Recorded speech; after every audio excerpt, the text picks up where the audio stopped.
हमारे रसूल मोहम्मद सल्लल्लाहु अलैहि वसल्लम की शान में गुस्ताखी करने की कोशिश की। और जब वहाँ पर वो लोग रिप्रेजेंटेशन दे रहे थे, जिसमें additional SP, deputy collector, SDM साहब भी थे, तो फतरमबाजी शुरू हुई। डिप्टी कलेक्टर एसडीएम साहब ने हाथ पकड़कर हाजी शहजाद अली अपनी वीडियो में कह रहे हैं कि उनसे कहा कि आप आकर जनता को समझाइए। उन्होंने समझाया, फतरमबाजी उन पर भी हुई। उसके बाद एक मंसूबाबंद तरीके से 20,000 स्क्वायर फुट पर बना हुआ ये घर, जिसका परमिशन है उनके पास, वो कह रहे हैं, उसको डिमोलिश कर दिया गया। अगर परमिशन नहीं भी था तो क्या वहाँ की अथॉरिटीज़ को ये जिम्मेदारी नहीं है कि वो सुप्रीम कोर्ट का जजमेंट है दिल्ली डेमोलिशन पर, कि ड्यू प्रोसेस को फॉलो किया जाए।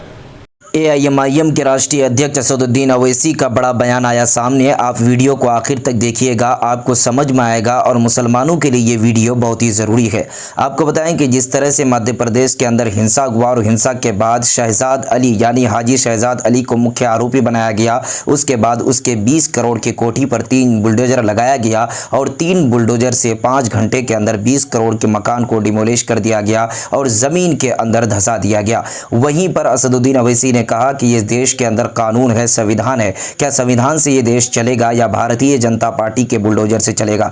जिस तरह से असदुद्दीन अवैसी ने यह भी बात कही कि मुसलमानों के अगर कोई भी आरोपी और किसी को भी आरोपी बना दिया जाता है, सबसे पहले उनके घर के ऊपर हमला किया जाता है और उनके घर को डिमोलिश कर दिया जाता है। क्या इस देश के अंदर कानून खत्म हो गई? क्या कानून और ज़ाब्ता के मुताबिक देश चलेगा या फिर बुलडोजर के कानून से चलेगा? असदुद्दीन अवैसी ने हाजी शहजाद अली के कई वीडियोज़ के भी हवाले दिए और उन्होंने कहा कि शहजाद अली वहां पर पुलिस के सहयोग कर रहे थे, लेकिन उनको मुख्य आरोपी बनाकर उनके घर को डिमोलिश कर दिया गया। असदुद्दीन अवैसी ने हुकूमत से मांग की कि इस पर सही जांच होनी चाहिए और हाजी शहजाद अली को इंसाफ मिलनी चाहिए। बाकी असदुद्दीन अवैसी ने यह भी बात की कि जिस तरह से रामगिरी महाराज जैसे शख्स जो बाहर घूम रखे गए, जो प्रॉफिट मोहम्मद सल्लल्लाहु अलैहि वसल्लम के खिलाफ उन्होंने गुस्ताखाना अल्फाज का इस्तेमाल किया, लेकिन उनकी गिरफ्तारी नहीं हो रही है और उनकी गिरफ्तारी के लिए अगर FIR दर्ज कराने के लिए जाते हैं तो उल्टा हाजी शहजाद अली को आरोपी बनाकर उनके घर के ऊपर बुलडोजर चलाया जाता है। बाकी असदुद्दीन अवैसी ने इस वीडियो के अंदर बहुत सारी बात कही है जो सुनने के काबिल है। आप वीडियो को आखिर तक देखिए, कमेंट बॉक्स में जाकर अपनी राय को जरूर बताइए।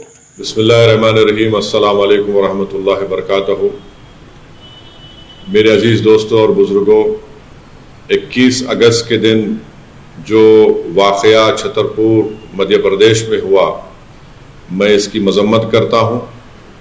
दोनों वाक़यात की जो फतरमबाजी हुई पुलिस स्टेशन के पास और जिस बर्बरियत और जुल्म के ज़रिए इक़्तिदार के इस घुमंड में डूबकर जो बीजेपी की वहाँ की सरकार ने हाजी शहजाद अली के घर को डिमोलिश किया, बुलडोज़रों से ज़मीन दोज़ कर दिया और साथ ही साथ उनकी तमाम 3 कारों को भी बुरी तरीके से उसको डैमेज कर दिया, मैं इसका कंडेम करता हूँ।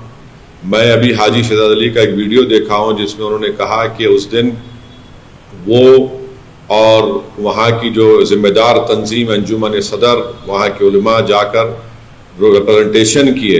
किस बात का रिप्रेजेंटेशन किए कि एक मलून शख्स ने अपनी गंदी ज़बान के ज़रिए हमारे रसूल मोहम्मद सल्लल्लाहु अलैहि वसल्लम की शान में गुस्ताखी करने की कोशिश की।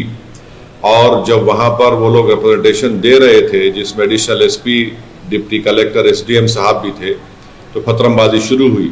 डिप्टी कलेक्टर एसडीएम साहब ने हाथ पकड़कर हाजी शहजाद अली अपनी वीडियो में कह रहे हैं कि उनसे कहा कि आप आकर जनता को समझाइए। उन्होंने समझाया, फतरमबाजी उन पर भी हुई।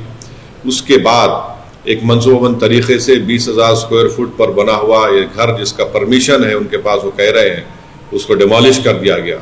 अगर परमिशन नहीं भी था तो क्या वहाँ की अथॉरिटीज़ को ये जिम्मेदारी नहीं है कि वो सुप्रीम कोर्ट का जजमेंट है दिल्ली डेमोलिशन पर, कि ड्यू प्रोसेस को फॉलो किया जाए? क्या उन्होंने नोटिस दिया? नहीं दिया और फ़ौरन बुलडोज़र के ज़रिए उनके घर को तोड़ दिया गया, ज़मीन दोज़ कर दिया गया। और उसके बाद वहाँ पर मध्य प्रदेश की छतरपुर की पुलिस चंद एलिज लोगों, 21 को गिरफ्तार करके उनकी बेइज्जती करती है, रोड पर उनको चलाती है और उनके ज़बान से नारे लगवाती है। मैं ये कहना चाहूँगा कि सरकारें चलती हैं तो रूल ऑफ लॉ से चलती है, रूल ऑफ मॉब के ज़रिए नहीं। जो कुछ वहाँ पर हुआ रूल ऑफ मॉब के मुजाहरे हो रहे हैं और बीजेपी की सरकार को, बीजेपी के लोगों को बताना चाह रहा हूँ मध्य प्रदेश के, कि आज इख्तिदार और सत्ता आपके पास है, कल आपके पास नहीं रहेगी। तो क्या जो सरकार आएगी, जनता उनको हटाएगी, तो क्या वो सरकार आपके जिम्मेदारों को, उनके घरों को तोड़ दें बुलडोज़र के ज़रिए, आपके चेहरों को काला कर कर आपको रोड पर परेड करवाएं? आप जो कुछ कर रहे हैं वो संविधान का वायलेशन है।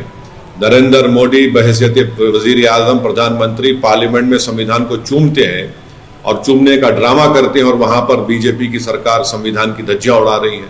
किसी के घर को डिमोलिश कर दिया जाता है, किस बुनियाद पर? क्या ये सिविलाइज सोसाइटी के मजाहरे हो रहे हैं? बल्कि हम ये देख रहे हैं कि एक state sponsored communalism Madhya Pradesh में किया जा रहा है, सिर्फ एक ही फिरके के खिलाफ। चाहे उनके घर को तोड़ दिया जाता है, कभी एनकाउंटर के नाम पर गोलियां मार दी जाती हैं। ये आखिर कब तक चलेगा? और मुझे यकीन है कि कोर्ट के पास ये मसला जरूर जाएगा, वहां के जिम्मेदारों ने बताया है, और कोर्ट से इंसाफ होगा। जो सरकार डेमोलिशन के जरिए सत्ता चलाती है, वो याद रखें, आप किसी गरीब का घर तोड़ रहे हैं, इंशाअल्लाह वक्त आएगा जब इसी अवाम अपने वोट के जरिए आपकी हुकूमतों का डेमोलिशन करेगी।